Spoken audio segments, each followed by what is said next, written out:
الله وبركاته نحمده ونصلي على رسوله الكريم أما بعد فأعوذ بالله من الشيطان الرجيم بسم الله الرحمن الرحيم والضحى والليل إذا سجى শ্রদ্ধেয় সম্মানীয় আজকের এই সভার সভাপতি মহাশয়, বিচারক মণ্ডলী ও শিক্ষক মণ্ডলীগণ এবং আমার সম্মুখীন সামনে বসে থাকা দূর দূরান্ত থেকে আগত জ্ঞান পিপাসু দিনী ভাইসকল, আমি আপনাদের সম্মুখে যে বিষয়টি নিয়ে আলোকপাত করতে চলেছি সেটি হলো সময় অমূল্য সম্পদ। সম্মানীয় উপস্থিতি, সময় আল্লাহ তাআলার একটি অত্যন্ত বড় নিয়ামত। এটা মানব জাতির একটি বড় পুঁজি ও বড় সম্পদ। যেমন বলা হয় আল ওয়াক্তু আফমানু মিনাল যাহাব, টাইম ইজ গোল্ড, সময় হলো স্বর্ণতুল্য। সময় সোনা চাঁদির চেয়েও বহু মূল্যবান।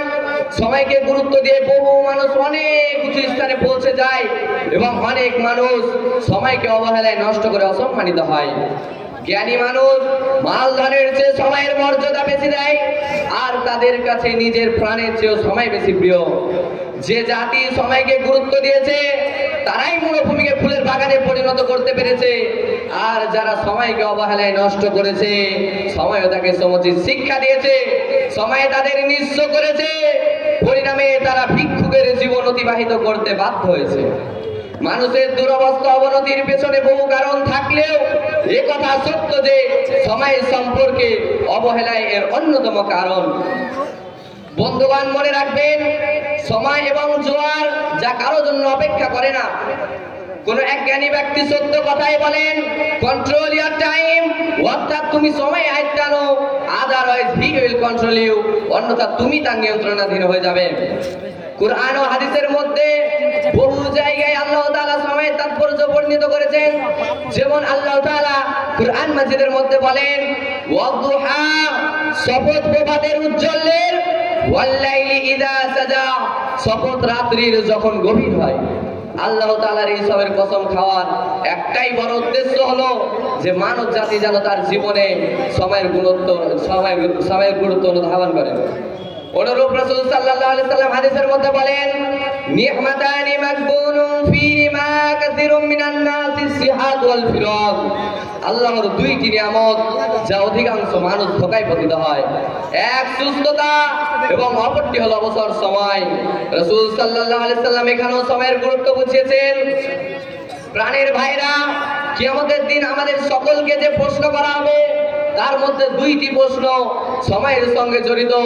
রাসূল সাল্লাল্লাহু আলাইহি সাল্লাম বলেছেন, প্রথম প্রশ্ন করা হবে আমাদের আয়ু সম্পর্কে, তা আমরা কিসে খরচ করেছি, এবং দ্বিতীয় প্রশ্ন করা হবে আমাদের যৌবন সম্পর্কে, তা আমরা কিসে নষ্ট করেছি। সম্মানীয় উপস্থিতি, পাশ্চাত্য দেশের মানুষ বর্তমান সভ্যতার সর্বোচ্চ শৃঙ্গে উঠেছে এবং বিজ্ঞান ও প্রযুক্তিতে সফলতা অর্জন করেছে, সৌরজগতে পাড়ি দিতে পেরেছে। এর মূল কারণ হচ্ছে তারা হাজারো নগ্নতার মধ্যে থেকেও সময়কে ভালোবেসেছে, সময়কে মর্যাদা দিয়েছে। জ্ঞান চর্চা শিক্ষা অর্জন করে সর্বদা কিছু বড় জিনিস পাওয়ার অবিরাম চেষ্টা করেছে। সম্মানীয় উপস্থিতি, নিউটন বিগত শতাব্দীর একজন সুপ্রসিদ্ধ বৈজ্ঞানিক। তিনি মাধ্যাকর্ষণ শক্তির সর্বপ্রথম চিন্তা ভাবনা উপস্থাপন করেন। সেই থেকে তাকে বৈজ্ঞানিক মহলে নেতা রূপে মানা হয়। এই উঁচু স্থান, এই সর্বোচ্চ সম্মান তিনি তার অক্লান্ত পরিশ্রম এবং সময়ের সঠিক ব্যবহার করে অর্জনে সক্ষম হয়েছেন। এই সব বিদগ্ধ পণ্ডিতদের জীবনের সার্থকতার মূলে রয়েছে সময়ের সঠিক ব্যবহার। বন্ধুগণ, মনে রাখবেন, সময় এমন একটি মূল্যবান সম্পদ যা আমরা কিনতে পারি না কিন্তু ব্যবহার করতে পারি। আমি খাস করে যুবক ভাইদের বলতে চাই, আপনার সময় আপনার হাতে। একে মোবাইল ফোনে ফেসবুক, ইউটিউব, ইনস্টাগ্রাম এবং গেমের পেছনে নষ্ট না করে একে কাজে লাগান এবং নিজেকে গড়ে তুলুন। পরিশেষে আল্লাহর কাছে দোয়া করি, আল্লাহ যেন আমাদের সকলকে সময়ের সঠিক ব্যবহার করার এবং সময়কে অবহেলায় নষ্ট করা থেকে বাঁচার তৌফিক দান করুন। আমিন। ওয়া আখিরু দাওয়ানা আলহামদুলিল্লাহি রাব্বিল আলামিন। আসসালামু আলাইকুম ওয়া রাহমাতুল্লাহ।